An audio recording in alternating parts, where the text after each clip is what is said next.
किसान साथियों राम राम। आशा और उम्मीद करता हूं कि आप सब ठीक ठाक होंगे।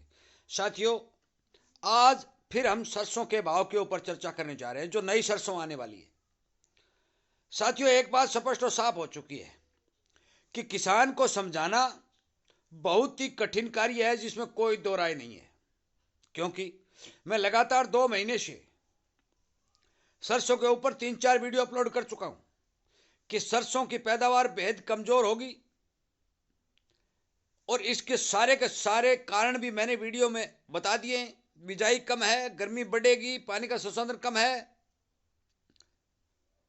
परंतु राजस्थान के भागों में जहां जहां भी सरसों की कटाई हो रही है, जो सरसों निकाल रहा है किसान, वो फौरन मंडी में आकर के औने पौने दामों के ऊपर अपने सरसों स्टोकियों को बेच रहा है। बार बार प्रयास करता हूं कि सावधान रहिए, यह भारत देश है। मैंने नरमा के बारे में कहा था कि फसल कमजोर है, वास्तव में फसल कमजोर है। ग्वार के बारे में कहा था कि फसल कमजोर है, वास्तव में ग्वार की फसल कमजोर है। सरसों के बारे में ये कहा था कि भी सरसों की फसल कमजोर, वास्तव में कमजोर है। परंतु ये भारत की विडंबना है कि अब मान के चलो नरमा और ग्वार दोनों ही का भाव नहीं मिल रहा है। सरसों भी मौके पर मंदी चल रही है। क्यों चल रही है? विदेशों में जिस चीज का उत्पादन होता है, वो विदेशी देश भारत से पूरा का पूरा पैसा वसूल करते हैं। वो अपने किसान को एक पैसे का नुकसान नहीं होने देते। परंतु भारत में पैदा होने वाली जिन्स, मान के चलो ग्वार भी मान लो, ग्वार एक किसान का सोना है, वो भी ये भारत देश कोड़ियों के भाव विदेशों को दे रहा है, लुटा रहा है। मरने दो किसान को, यह आशंका हो चुकी है। और पिछले वीडियो में मैंने वीडियो के ऊपर पूरा का पूरा स्टेटस लगाकर ये बताया भी था कि कोई मरता है तो मरने दो, हमें तो अब आयात करना है। ये नीति है सरकारों की।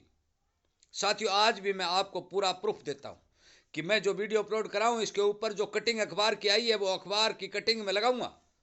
क्यों लगाऊंगा? इस बात को साबित करने के लिए कि मैंने 2 महीने पहले ये बात कही थी कि सरसों की बिजाई कम हुई है, पैदावार कम होगी। आज इन्होंने मान लिया है कि 13 लाख मेट्रिक टन सरसों देश के अंदर कम उत्पादन होगी। ये कोई झूठी बात नहीं थी, और मैं किसान को लगातार समझाने के प्रयास कर रहा हूं। हर एक बात जो भी मेरे पास निकल के आ रही है, वीडियो के माध्यम से हर किसान तक पहुंचाने की कोशिश कर रहा हूं।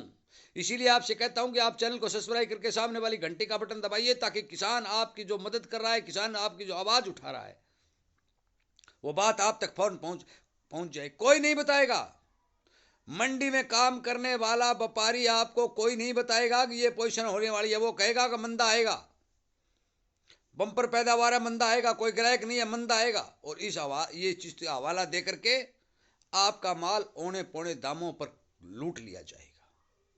रोते रहना, बिलखते रहना। मैं बार बार ये बात कह रहा हूं, हर बार मैं किसान को सावधान और सचेत करने के लिए वीडियो बना रहा हूं। मेरा कोई उद्देश्य नहीं है, एक ही उद्देश्य है कि किसान इस बारे ये बात अच्छी तरह से समझ जाए कि बाजार के अंदर जो लूट हो रही है, उसके सामने किसान को एकत्रित होकर के आवाज उठानी जरूरी है, उठानी पड़ेगी।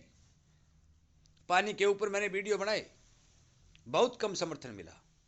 किसान की आवाज उठाने के लिए जो वीडियो बनाए, बहुत कम समर्थन मिला। साथियों, क्यों? किसान 70% जनता जो खेती के साथ जुड़ी हुई है। फिर किसान की आवाज उठाने वाले, किसान को सावधान और सचेत करने वाले वीडियो को समर्थन कम क्यों? यह इस बात का संकेत है कि किसान के साथ जुड़ करके अपनी आवाज को बुलंद करना ही नहीं चाहता। यह सच्चाई है, मैं कड़वी जरूर है। जब ग्वार का पता लगाने के लिए एक बहुत बड़ी एजेंसी ने टीवी वालों को गांव गांव में घुमाया, तो आपने पूरा का पूरा डाटा खोल के उनको दे दिया कि हमारे पास इतना है, हमारे पास इतना है, हमारे पास इतना है। पूरा का पूरा स्टॉक ग्वार का गणना कर करके स्टॉकियों ने पूरा का पूरा बाजार के ऊपर कब्जा कर लिया।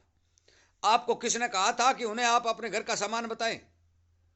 अभी हमारे पास इतने पैसे हैं, हमारे पास इतना अनाज है, किसने कहा था? क्यों बताया आपने?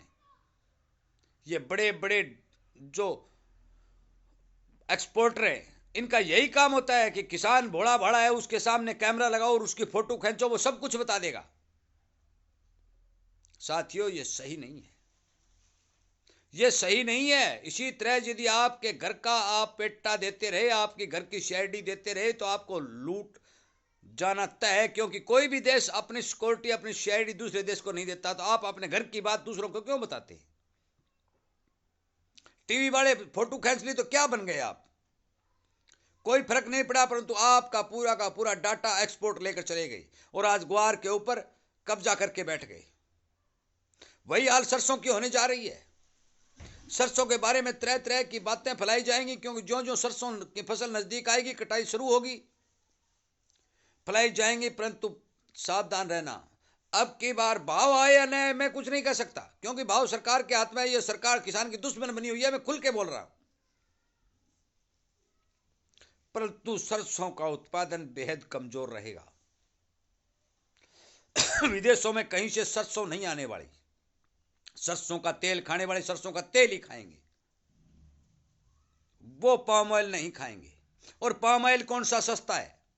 मलेशिया जैसे देशों ने D14 का फार्मूला लागू करके उसी को महंगा कर दिया है। अमेरिका धड़ाधड़ अपने पक्ष में फैसले ले रही है, ड्यूटी बढ़ा रही है, अपने किसानों को फायदा पहुंचाने के लिए हर कदम उठाया जा रहा है। परंतु भारत जैसे देश के अंदर किसान का उत्पादन किया गया सोना कौड़ियों के भाव लुटाया जा रहा है। यह विडंबना है इस देश की, जिसकी नींव कृषि के ऊपर टिकी हुई है। और उस कृषि प्रधान देश के अंदर जो किसान अन्नदाता है, उसको केवल यह कहा जाता है कि तू तेरी जमीन गिरवी धर ले और लोन ले ले, गिरवी धर ले और लोन ले ले। ये उसे राजी करने के लिए ये बनाया जा रहा है, ये तरीका बनाया। लोन लेगा, लोन अदा नहीं कर सकेगा तो जमीन बैंक की अडूल हो जाएगी, किसान खाली रह जाएगा। इससे अच्छा तो है कि किसान की सुध लेकर किसान को भाव दे दिया जाए। जो मौके पर सिचुएशन चल रही है, आप सरकारी एजेंसियों को एक्टिव करिए और उन्हें इस बात के लिए बाध्य करिए कि किसान को भाव नहीं मिल रहा है। ये इस तरह की स्टोर, ये जगह जगह पर किसान को नुकसान पहुंचाने के लिए जो कदम उठा रहे हैं, इनके ऊपर ब्रेक लगाया जाए। आज एक खबर निकल के और आ रही है जो NCDX के बारे में, वो मैं कल वीडियो बनाकर आपको बताऊंगा कि NCDX एक और खेल खेलने जा रहा है, वो किसानों के साथ खेला जाएगा। साथियों, मैं सरसों के बारे में वीडियो बना रहा हूं। सरसों के बारे में ये वीडियो बनाने का मेरा ये मकसद है कि मैंने जो बात कही थी कि उत्पादन कम होगा, वो आज अखबार के माध्यम से रिलीज करके इन्होंने बता दिया है कि 13 लाख मीट्रिक टन सरसों देश के अंदर कम उत्पादन होगी। अब भाव कितने बनेंगे ये खुद अंदाजा लगा लो। कृपया करके मेरे इस वीडियो को शेयर करें, ज्यादा से ज्यादा किसानों तक इस आवाज को पहुंचाएं। यदि मैं आपका हितैषी हूं और ये किसानी चैनल आपका है, तो आप ज्यादा से ज्यादा इसे समर्थन दे करके, सब्सक्राइब करके, सामने वाली घंटे का बटन दबा करके किसानी ताकत को बढ़ाएं, ताकि आपकी आवाज इस चैनल के माध्यम से देश के कोने कोने तक जाए और बड़े बड़े एक्सपोर्टर और सरकारी कर्मचारी, सरकार, नेता, विशेषज्ञ, नीति बनाने वाले सभी के सभी इस बात पर विचार करें कि आज भारत के किसान के साथ हो क्या रहा है। मैंने एक तरह के वीडियो आपको समझाने और सचेत करने के लिए बना रहा हूं। इसीलिए मैं आपसे ये उम्मीद करता हूं और आपसे प्रार्थना करता हूं कि आप किसान हित में काम करने की कृपया करें। वीडियो बना सुनने के लिए, लाइक और शेयर करने के लिए मैं आपका धन्यवाद करते हुए इस वीडियो को विराम देता हूं। जय हिंद।